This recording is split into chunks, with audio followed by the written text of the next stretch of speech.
pertanyaan yang kelewatan. Dari Anindita tadi itu tanya juga soal undang-undang yang baru keluar kemarin ya. Oh ya. UI udah menunjukkan sikap kan?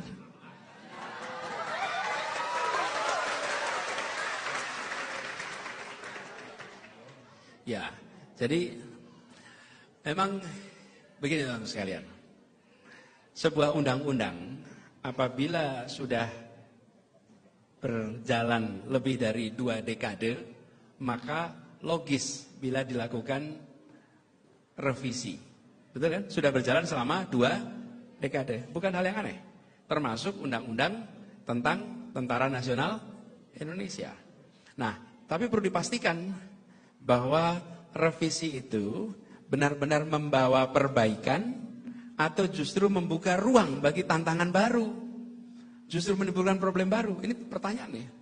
Kita semua ingin agar TNI kita kuat, profesional, dan fokus pada tugas utamanya. Apa tugas utamanya? Menjaga pertahanan, menjaga kesatuan negara.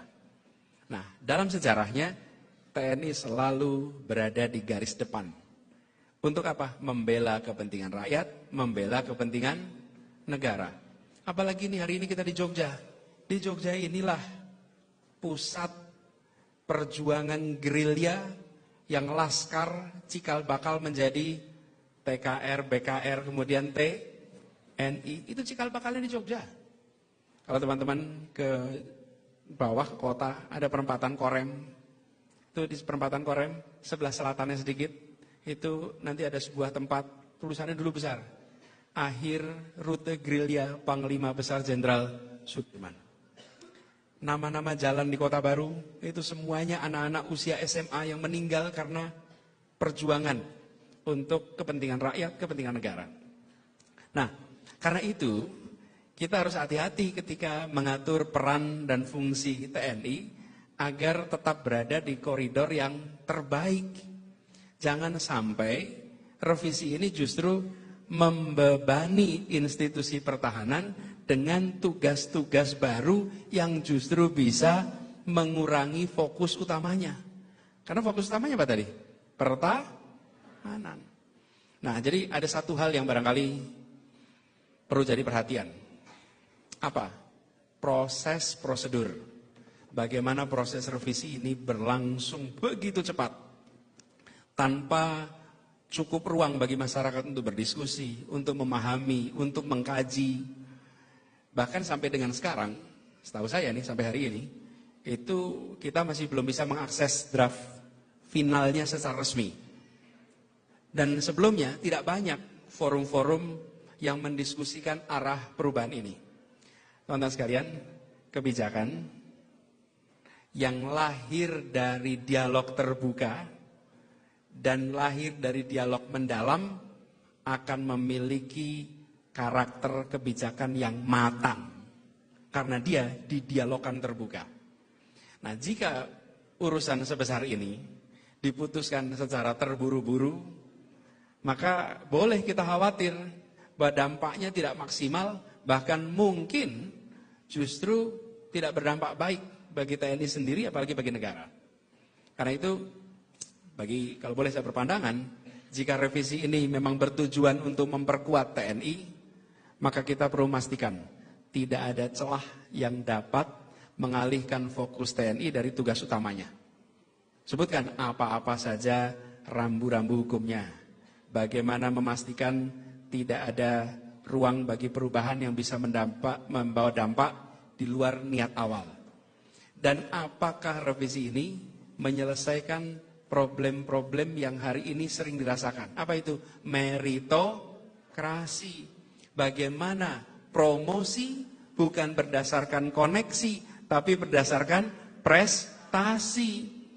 Seseorang diangkat menjadi jenderal, naik menjadi komandan, naik menjadi panglima, bukan karena koneksi, relasi, famili, tapi berdasarkan prestasi. Pertanyaan, itu adalah diakomodasi apa tidak di dalam revisi ini? Sementara itu yang dirasakan. Lalu tentang kesejahteraan bagi prajurit. Jadi teman-teman sekalian, kalau boleh nih saya jawab, TNI itu milik rakyat. Karena itu semua yang dibahas terkait dengan TNI, biarkan dibahas di warung kopi, biarkan dibahas di ruang diskusi, dibahas di ruang seminar, dibahas di ruang-ruang terbuka, bukan dibahas di ruang tertutup yang tidak diketahui oleh rakyat.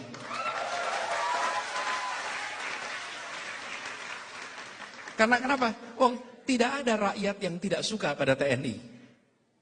Rakyat itu mencintai TNI. Dan rakyat menginginkan TNI yang profesional, yang berpihak kepada rakyat. Karena TNI itu milik rakyat. Biarlah dia dibicarakan oleh rakyat. Toh yang membicarakan itu rakyat Indonesia sendiri yang memiliki TNI. TNI itu milik kita semua. Dan rasa kepemilikan itu juga yang membuat kita ingin dibahas secara terbuka. Ini milik kita. TNI adalah bagian dari rakyat dan rakyat tidak pernah membenci TNI. Kalau kita ingat pesan Bung Karno pernah mengatakan, angkatan perang harus bisa menjaga netralitasnya dalam politik. Itu dikatakan. Dan Jenderal Sudirman selalu menegaskan pentingnya kepatuhan pada pemerintahan yang sah dan pentingnya menjaga profesionalitas sebagai garda pertahanan negara. Ini tuh prinsip yang dikatakan oleh bapak kita, orang tua yang memberikan pondasi kepemimpinan di TNI. Dan ini prinsip yang sudah diwariskan yang harus kita jaga. Jadi, kalau Indonesia sekarang ini sudah menempuh perjalanan panjang dalam menjaga kemudian demokrasi, maka revisi Undang-Undang TNI ini sebaiknya dipandang bukan sekedar semata-mata sebagai kebijakan hukum, tapi sebagai bagian dari ikhtiar panjang kita dalam membangun negara yang kuat, yang stabil, yang tetap berpegang pada prinsip-prinsip demokrasi dan tidak justru mengkhianati prinsip-prinsip demokrasi. Jadi panggilannya adalah mari kita buka ruang diskusi yang lebih luas, lebih seksama, lebih partisipatif, agar kebijakan terkait urusan revisi ini membawa kebaikan bagi bangsa, membawa kebaikan bagi negara, membawa kebaikan bagi TNI. Kita punya pengalaman undang-undang yang dibahas secara terbatas, tertutup, hasilnya tidak matang. IKN contohnya. Kemudian Omnibus contohnya. Kenapa? Diputuskan dulu baru terjadi perdebatan. Tidak, biarkan ini menjadi milik rakyat yang dibahas di mana-mana. Toh ini adalah milik kita semua. Itu pandangan saya terkait dengan revisi undang-undang, gitu ya.